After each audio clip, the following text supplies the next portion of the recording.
আসসালামু আলাইকুম সবাইকে। কেমন আছেন সবাই? 2026 সালে এসে আমরা যারা অ্যাফিলিয়েট মার্কেটিং সম্পর্কে জানতে চাই, অ্যাফিলিয়েট মার্কেটিং বুঝতে চাই, অ্যাফিলিয়েট মার্কেটিং করতে চাই, আমাদের তাদের জন্য হচ্ছে আজকের এই ভিডিওটা।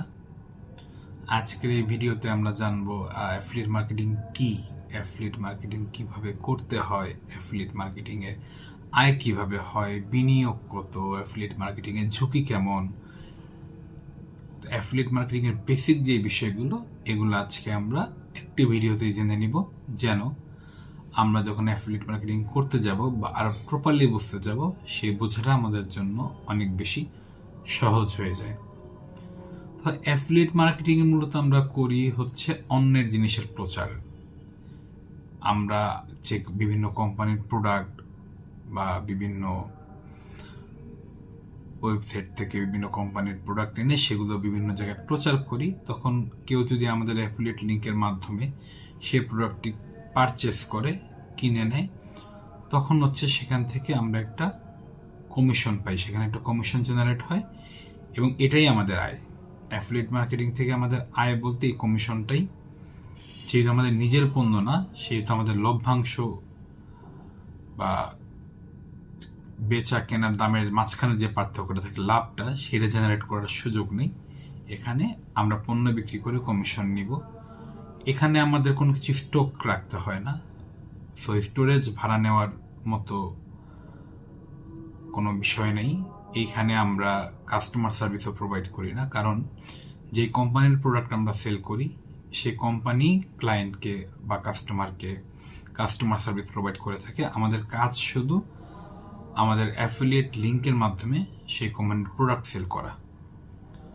তো অ্যাফিলিয়েট মার্কেটিংয়ে আমাদের যদি ওয়েবসাইট থাকে তাহলে ভালো, যদি ওয়েবসাইট না থাকে তাহলে আসলে ওই রকম কোনো প্যারা নাই। মানে হচ্ছে ওয়েবসাইট থাকাটা বাধ্যতামূলক না, তবে থাকলে ভালো। এখানে আমাদের লাভের সম্ভাবনা যদি বলি, সীমিত কমিশন, সময় দেওয়া লাগে বেশি, কাজ করতে হবে বেশি, তবে ঝুঁকিটা আবার কম। যেহেতু আমাদের নিজেদের ইনভেস্টমেন্ট নাই, নিজেদের প্রোডাক্ট না, আমরা অন্যের প্রোডাক্ট সেল করেছি বা আমাদের কাস্টমার সার্ভিস প্রোভাইড করতে হয় না, সেটা আমাদের ঝুঁকি কম, মানসিক প্যারাটা কম নেওয়া লাগে, জাস্ট কাজটা বেশি করা লাগে। ধরেন আমি যদি এখন অ্যাফিলিয়েট মার্কেটিংয়ের একটা উদাহরণ দিই, সেটা হচ্ছে ধরেন আমরা একটা ফোনের রিভিউ করলাম, এটা ব্লগ সাইটে হতে পারে বা ভিডিওর মাধ্যমে ইউটিউবে হোক, ফেসবুকে হোক, আমরা একটা ভিডিও করলাম, একটা ফোনের রিভিউ করলাম। তো সেখানে রিভিউর শেষে আমরা আমাদের অ্যাফিলিয়েট লিঙ্কটা দিয়ে দিলাম। তো আমাদের এই অ্যাফিলিয়েট লিঙ্ক থেকে যদি কেউ সেই ফোনটা পারচেস করে, তাহলে কিন্তু আমরা আমাদের কমিশনটা পেয়ে যাব, আমাদের যে আয়টা সেটা হয়ে যাবে। এটাই হচ্ছে অ্যাফিলিয়েট মার্কেটিংয়ের সবচেয়ে সহজ টার্ম। আর এখানে আসলে অ্যাফিলিয়েট মার্কেটিংয়ের কিছু সুবিধা হচ্ছে যে এখানে আমাদের ঝুঁকিটা কম, বিনিয়োগটা কম, কাস্টমার সার্ভিসের ঝামেলা নেই।